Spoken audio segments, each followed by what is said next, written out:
It is the dead of night on November 22, 1910. The freezing wind whips off the Hudson River as a group of men quietly make their way through the desolate Hoboken railway station in New Jersey. They are not ordinary travelers. In fact, if a journalist were to spot them together on this platform, it would be the biggest news story of the decade. But no one is watching. The men have been instructed to arrive separately, avoiding eye contact and speaking to no one. They carry hunting gear as a decoy, their faces obscured by the shadows of their heavy winter coats. They board a private, heavily curtained railway car belonging to Senator Nelson Aldrich, the most powerful man in the United States Senate. Once inside, the doors lock. The shades are drawn tight. The men are given a strict directive. From this moment on, they are to address each other only by their first names. Nelson, Paul, Frank, Harry, no last names, no titles, and certainly no mention of the institutions they control, because sitting inside this single, velvet-lined rail car is an unfathomable concentration of wealth and power. Together, these 6 men represent a quarter of the entire world's wealth. They are the titans of Wall Street, the architects of the American banking system, and they are embarking on a 1,000-mile journey to a highly exclusive, private resort off the coast of Georgia known as Jekyll Island. Their mission is completely covert, and if the American people knew what was happening inside this train, there would be absolute outrage. Because these elite bankers are not traveling south to hunt ducks, despite what their cover story claims. They are traveling to rewrite the financial destiny of the United States. Over the next 9 days, shrouded in absolute secrecy, they will draft the legislation that will fundamentally alter the American money supply, laying the groundwork to hand control over to a centralized network of private banking interests. They are on their way to create the blueprint for what will become the Federal Reserve. To understand why this clandestine operation was taking place, you have to understand the sheer chaos of the American economy at the turn of the 20th century. Back then, there was no central bank. The financial system was a volatile, unpredictable frontier, plagued by devastating bank runs. Whenever a rumor spread that a bank was insolvent, panicked citizens would rush to withdraw their life savings. Because banks only kept a fraction of their deposits on hand, these panics would instantly bankrupt the institutions, vaporizing the wealth of ordinary Americans and triggering severe economic depressions. This volatility reached a terrifying climax during the Panic of 1907. The stock market crashed by 50%. People were lining up for blocks in New York City, desperate to pull their money out of failing trust companies. The United States government was entirely powerless to stop the bleeding. The economy was moments away from total collapse. There was no safety net, no lender of last resort, and no federal agency capable of injecting liquidity into the dying system. The survival of the American economy fell entirely onto the shoulders of one man. That man was J. Pierpont Morgan. In a dramatic display of raw financial supremacy, Morgan literally locked the city's most prominent bankers inside his personal library and refused to let them leave until they committed tens of millions of dollars to bail out the failing banking trust companies. Morgan's iron-fisted intervention worked. The panic subsided, and the market stabilized. But the terrifying reality of the situation sent shockwaves through Washington and the rest of the country. The United States, a rapidly emerging global superpower, had just been held hostage by a financial crisis and was only saved because a single private citizen happened to step in. It was glaringly obvious that the system was fundamentally broken and dangerously fragile. The public demanded reform, terrified of the outsized power held by Wall Street. In response, Congress established the National Monetary Commission to study the banking system and propose a permanent solution. The man chosen to lead this commission was Senator Nelson Aldrich. On paper, it looked like the federal government was finally taking charge to rein in the bankers. But in reality, Aldrich was deeply entrenched in the very financial syndicate the public feared. He was widely known as the Senator from Wall Street, a wealthy political heavyweight whose daughter was married to John D. Rockefeller Jr. Aldrich traveled to Europe, spending nearly 2 years studying the central banks of England, France, and Germany. He returned to the United States completely convinced that America needed its own central bank, a powerful, centralized authority that could issue currency, control interest rates, and act as a lender of last resort to bail out banks during times of crisis. There was just one massive obstacle. The American public absolutely despised the idea of a central bank. Ever since the days of President Andrew Jackson, the concept of a centralized financial authority was viewed as a tyrannical tool designed to enrich the wealthy elite at the expense of the working class. The agrarian South and the frontier West fiercely opposed anything that smelled like a New York banking monopoly. If the public knew Wall Street was designing a central bank, the legislation would be dead on arrival. Aldrich knew he could not draft this legislation in the open corridors of Washington. He needed the brightest, most ruthless financial minds in the country to engineer a system that functioned exactly like a central bank, but was carefully disguised as a decentralized, government-controlled entity. To pull off this monumental deception, he needed absolute isolation.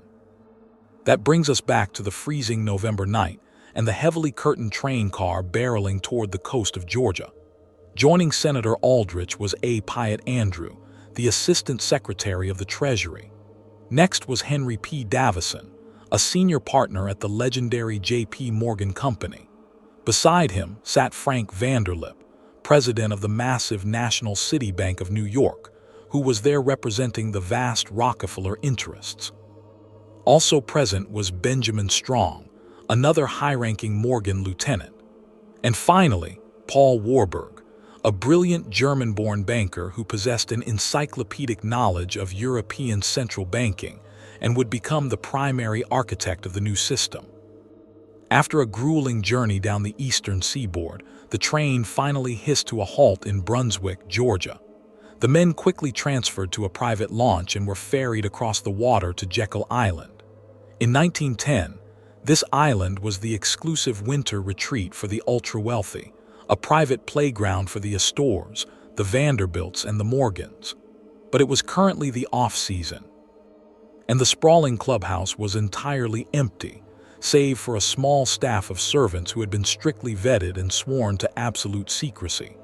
For the next 9 days, these 6 men locked themselves inside the clubhouse. They worked day and night, hashing out the highly complex, mathematically intricate mechanics of a new financial order. The debates were intense.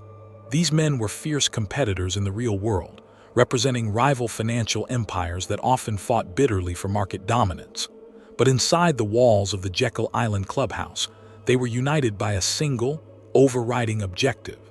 They needed to engineer a banking system that would stop the catastrophic panics, but more importantly, a system that would remain firmly under their own control, out of the meddling hands of politicians and the voting public. Paul Warburg was the dominant intellectual force in the room. He understood that a single, massive central bank based in New York would immediately trigger the historical American fear of concentrated financial power. The public would never accept a Wall Street monopoly dictating the nation's money. So, Warburg and the others devised a brilliant, highly deceptive structural compromise. They would not create one central bank. Instead, they would create a network of regional reserve branches scattered across the United States. This decentralized illusion would convince the public that the power was spread evenly across the country, from Chicago to San Francisco. But in reality, the core operational control would remain quietly consolidated in the hands of the New York banking elite.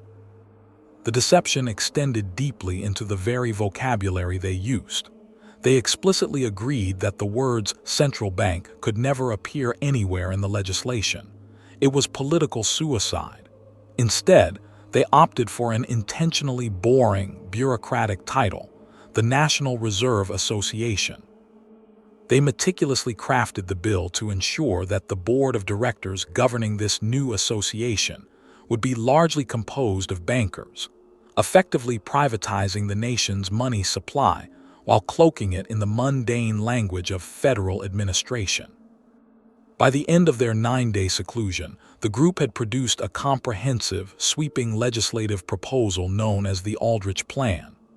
Exhausted but triumphant, the men packed their bags, boarded the private train, and returned to the freezing winter of the Northeast, their secret completely intact.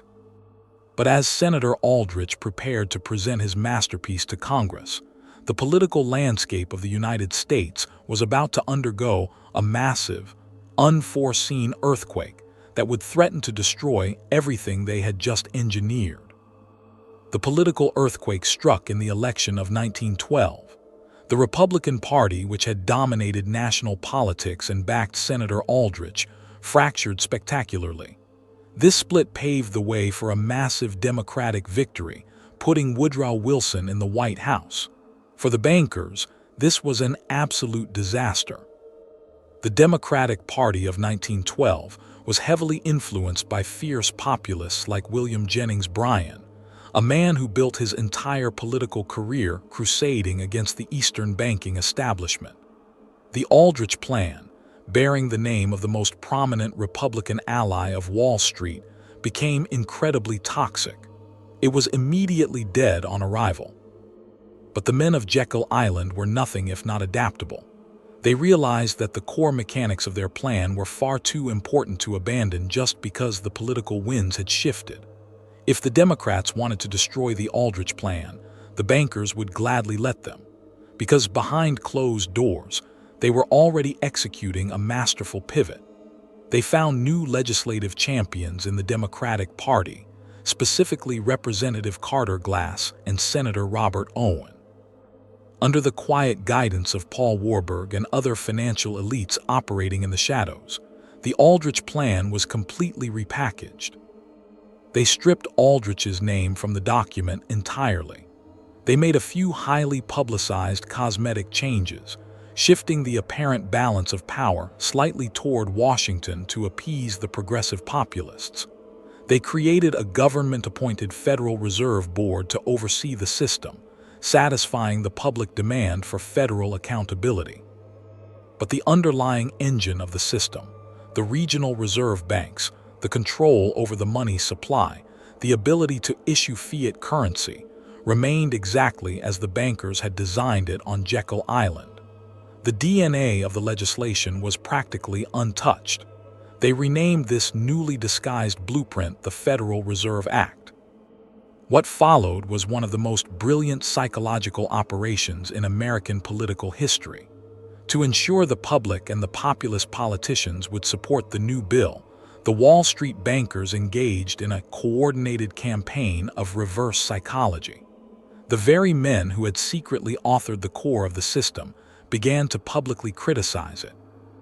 They gave interviews and wrote blistering editorials condemning the Federal Reserve Act, claiming it would ruin the economy and unfairly strip power away from the banks. The American public fell for the trap completely. The logic was simple. If the ruthless titans of Wall Street hated the bill, it must be great for the working man. The manufactured opposition provided the exact political cover the Democrats needed to push the legislation forward. The final act of this monumental financial shift took place just days before Christmas in 1913.